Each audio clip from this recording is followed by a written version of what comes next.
Magandang araw guys. Sa mga subscriber natin sa aking YouTube channel, sa ating spiritual content, pansamantala ako ay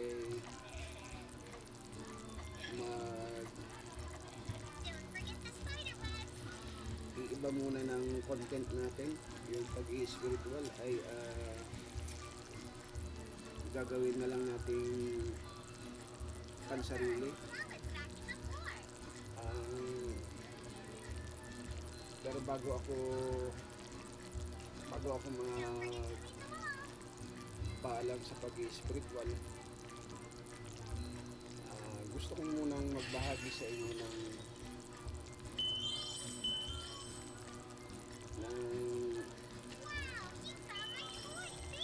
isang bagay na kung kayo ay talagang busy dito sa pag-i-spiritual, inaano ko sa inyo na inumukay ko sa inyo na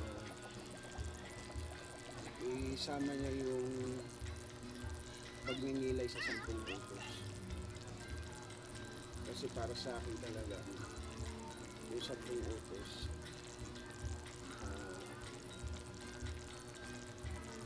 yan ay makakatulong sa inyo na kayo ay maging matatag sa mga pagsubok, lalo sa panahon natin ngayon, katulad ng mga alam mo na, maraming ano ngayon na talagang madali tayong matukso sa mga bagay na pag tayo ay nagigipit ay maaari tayong malis ng landas. Pero kung kayo ay araw-araw yung pagninilayan o dadasalin yung 10 utos, pagdating ng oras na kayo ay nasa alanganing sitwasyon, may mga pagsubok, mga temptation, maalala nyo yung pinagninilayan nyo, yung 10 utos. Sa mga ganyang pamaraan, kapag naaalala nyo yung pagninilay nyo sa 10 utos, makakaiwas kayo sa mga masamang gawa o mga masamang gawain. Yun lang po ang huling inahabiling ko sa inyo sa pag-spiritual, yung 10 utos pagnilayan nyo. Nasa Bible po yan, yung 10 utos na dapat pagnilayan, pag-aralan, pagkagising sa umaga, kung kaya, umaga hanggang gabi bago matulog, pagkagising sa umaga. At yan ay inuutos na ituro din sa ating mga anak. Sa Bible yan,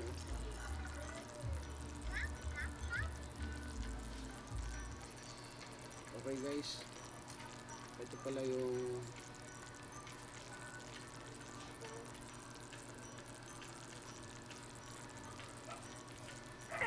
guys, ituro ko na sa inyo para kung sakaling ito guys, pwede nyo rin gamitin to sa yung kung gusto nyo sa umaga pagninilay sa 10 utos, tapos sa hapon pwede yung pagninilay naman ng mga misteryo. So pwede sa umaga yung pagbalik, kahit balik ka rin mo sa umaga yung mga misteryo, sa gabi naman yung pagninilay. Ngayon kung pagninilay yung 10 utos, ito yung rosaryo halimbawa. dito, magdasal ka ng sa krus. Hawak nitong krus. Ay guys, ano pala no?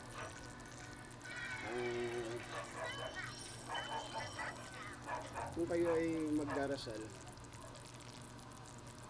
lagi kayo magpatungkol sa inyong pagdarasal. Kung ano yung patungkol nyo sa inyong pagdarasal, kung kayo ay sa paghingi ng kapatawaran ng inyong kasalanan, kung kayo ay ilayo sa sakit, pagalingin yung inyong mga karamdaman, magpatungkol muna kayo sa inyong pagdarasal. Para yun po ang mahalaga dyan, patungkol. Kasi kung dasal ka lang ng dasal ng rosaryo, umpisa mo lang kagad ng dadasal ka, upo ka, magdadasal ka ng Ama namin kagad, Ama namin, yun, Ama namin, tapos sumasampalataya, tapos Ama namin, tapos tatlong abagi ng Maria, tapos luwalhati. Pag ganun kagad kasi, wala lang, para lang kayong naglalaro. Kaya kailangan pag kayo ay nagro-rosaryo, sa pagro-rosaryo, pagdarasal nyo, lagi kayo magpatungkol kung para sa inyo pagdarasal nyo. Okay guys, halimbawa lang natin, mag-uumpisa tayo.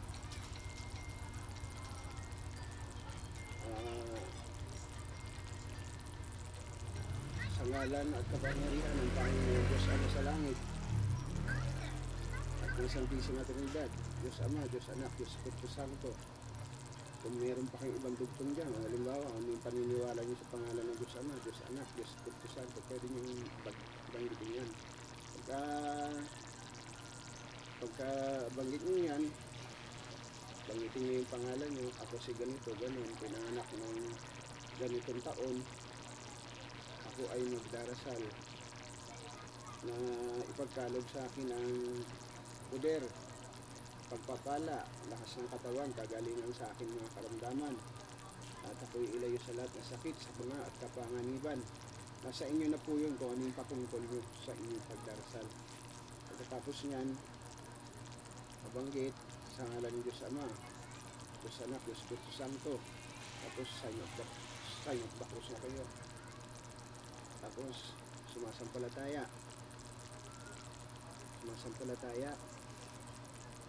Pero guys, kung may mga iba pa kayong kasado ng sumasampalataya, pwede rin kayong gumawa ng sarili nyong version ng sumasampalataya.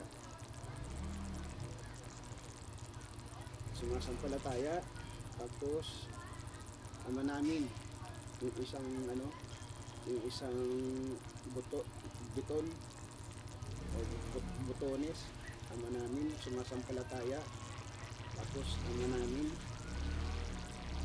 Tapos pagdating dito sa tatlong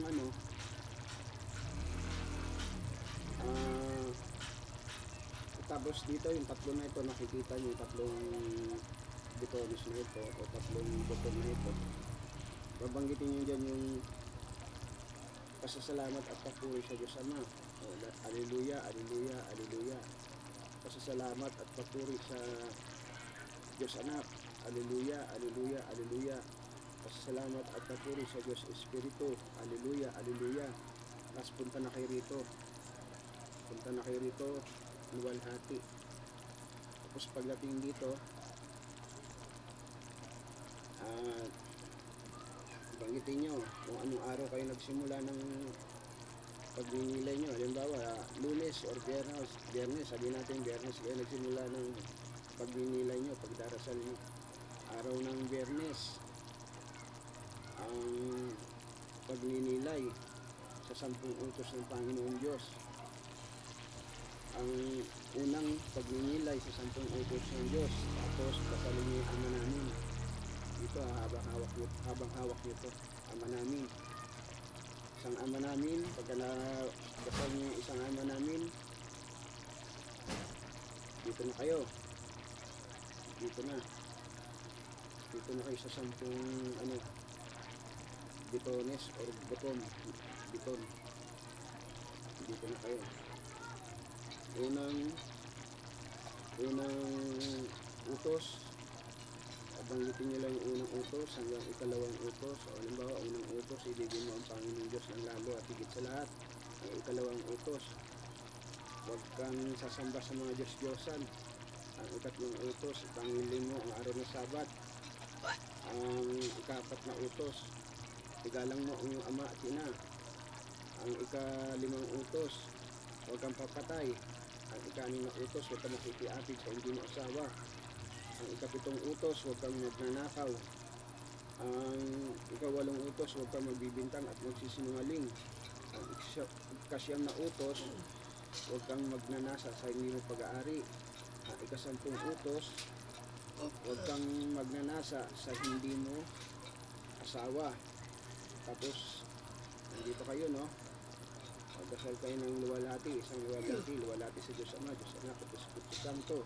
Habang nandito kayo, pagkatapos ng dasalin ng luwalhati, magdasal na kayo ng kung ano yung gusto nyong patungkol sa ano nyo rito. Hindi kayong magsingit dyan, ano man yung gusto nyo dyan. Tapos, pag naisingit nyo na yung panalangin nyo, sarili nyo yung panalangin, dito na kayo. Dito na kayo. Sa pangalawa. Ang ikalawang pagninilay sa 10 utos ng Diyos. Dasal na naman kayo ng Ama namin. Tapos, 10 utos na naman. Tapos, luwalhati.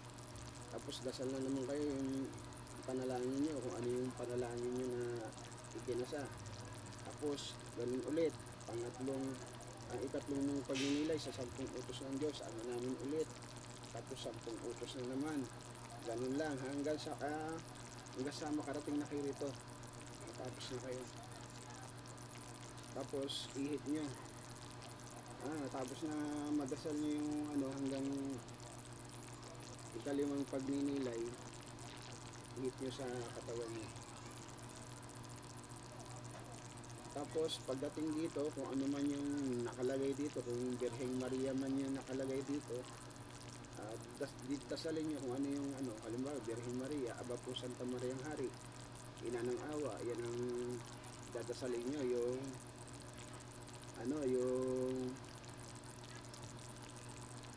ang tawag dito, yung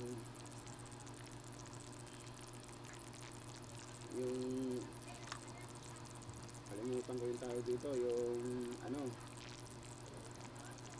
yung Aba po Santa Maria Hari, saka yung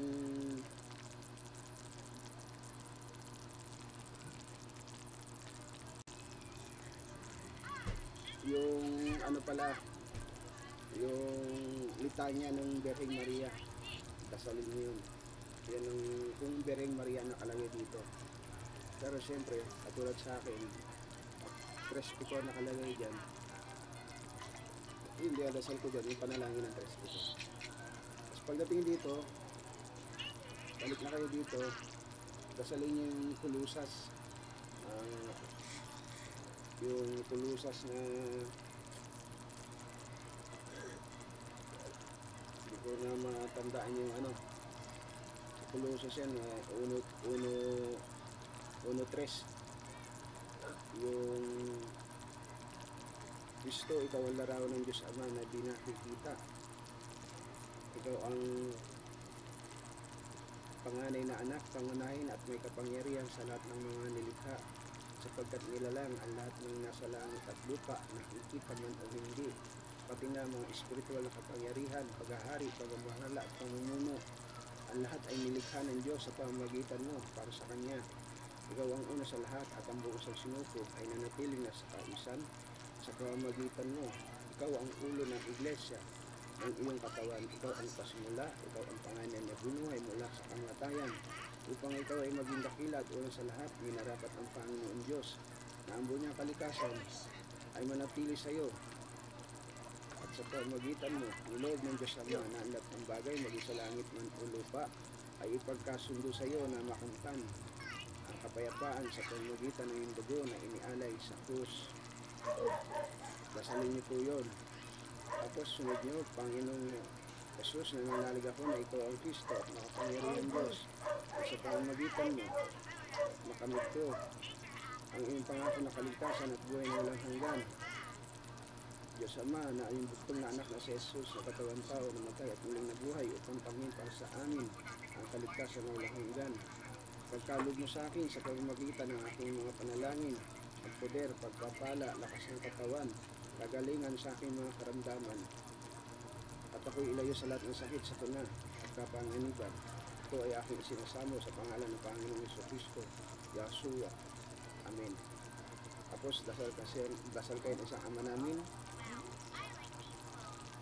Pagdasal nyo ng isang anamin, ng ama namin, panalangin sa krus. Kung ano yung dasal sa krus na Santo Cristo. Kung meron kayong alam na pwede nyo yung dasal dito, Santo Cristo, isa na dyan yung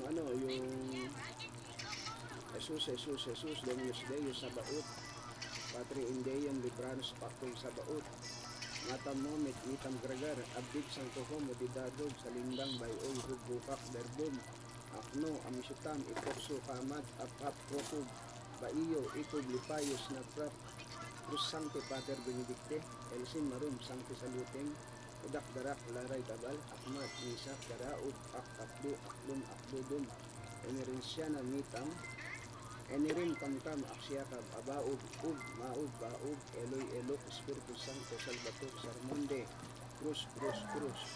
Ihit nyo sa krus. Ihit nyo. Tapos, yung isa pa, panalangin sa krus, Jesus Adorable, Jesus Emmanuel Salvador del Mundo, Jesus Santos Nazarenos, Neamiti, Moloy, Cruz Lomo, sa San Octopus kayo niyan, Cruz Lomo, sa krus na aking tinataglay, hustisya ko ng anong bagsik, hukom naman akong sa iyo ay lumalapit, sa katawan mo'y manginig, puso mo'y maging tubig, Jesus, Maria, Joseph, pas, ego sumhum krus, sign of the cross. Dahil mang taas, bala ka mang anong lakas sa krus mo karap, ikaw ay iiwas. Jesus, Holy Rizal, makapangyarihan Diyos, Panginoon ng mga Panginoon, Ari ng mga hari, Diyos nakamangha-mangha, Diyos nakagilagilalas, tulisang malupit, taong mabagsik, hayop na mabangi sa pangalan ng Panginoong Jesucristo. At sa krus na aking sinasandigan, kayo ay babait na wala ang masama niyong balak. Jesus, Dominus Deus, Sabaoth.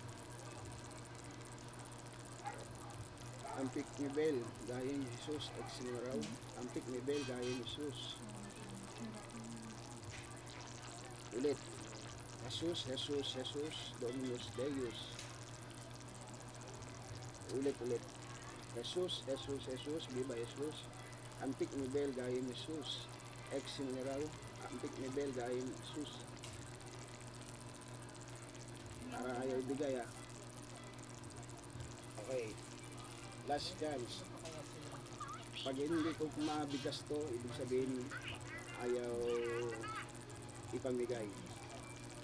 Pero pag nabigkas ko ito ngayon, last chance to. Pero pag hindi ko pa rin nabigkas, ibig sabihin ayaw ipamigay. Okay guys, panalangin sa krus Kanina, dasal sa Santo Cristo yung binanggit ko. Yung ngayon, panalangin sa krus. Pag hindi ko ito mabigkas, di ko na ulitin. Ibig sabihin, ayaw. Pero kung mabibigkas ko ng buo, mapalad tayo. Panalangin sa krus. Jesus. Viva Jesus. Antic Rebel. Gayong Jesus. Exineraw. Exaude Nunc Domini Sancte. Pater Omnipotens Eterne. Deus et Niheri Dignitis. Sanctum Angelum Tuum, Celis, que Custodiat Cubiat Putigat, Esitit Atque, Dependant Omnis Habitanis in Hoc, Habitaculo, per Christum Dominum Nostrum, Pater Abdudum Susunot Salvame, Jesus Nazarenos Rex Judaeorum, Igni Natura Renovator Integra, Henry, Ni Erri, en Erni, Susi, Jesus Molay, Sintoto Domini. Amen. Sabay iuk sa katawan. Tapos, luwalhati sa Diyos Ama, Diyos Anak, at Diyos Espiritu Santo. Sa ngalan ng Diyos Ama, Diyos Anak, Diyos Espiritu Santo. Amen. Tapos, kung may tubig kayo na inihanda, ihip mo sa tubig, tapos inumin. Pagwawakas, Diyos Ama, Diyos Anak, Diyos Espiritu Santo, salamat sa patnubay sa aking pagdarasal. Alleluia, alleluia, alleluia. Amen. patayin nyo yung kandila kung may ginamit kayong kandila. Kung may natira pa dyan, pwede nyo isunod yan sa susunod na araw. Okay guys, salamat. Ito na yung huling content ng aking pag-i-spiritual. Abangan nyo sa susunod yung bago kong content. Okay guys, maraming salamat sa inyo.